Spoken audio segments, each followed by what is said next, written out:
আমি আপনাদের কাছে দোয়া চাই, যেদিন আপনাদের কানে যেদিন খবর আসবে সাইদি নাই, একদিন ইতিহাস থেকে আমিও হারায় যাব।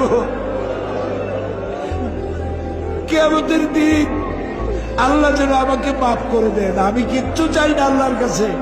আল্লাহ যদি বলেন কিয়ামতে তোরে মাফ করে দিলাম, এর থেকে বড় পাওনা আমার নাই।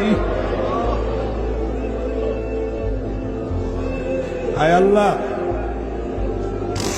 এদেশে ইসলামের জন্য কারা রক্ত দেয়? আল্লাহ, এ জমিনে ইসলামের জন্য কারা মাইর খায়? এ জমিনে ইসলামের জন্য রাস্তায় রাস্তায় জীবন দেয় কারা? তুমি কি চেনো না? আল্লাহ, ষড়যন্ত্রকারীদের সব ষড়যন্ত্র থেকে তোমার গোলামদেরকে তুমি হেফাজত করো, তোমার কুদরতের চাদরটা দিয়ে হেফাজত করো।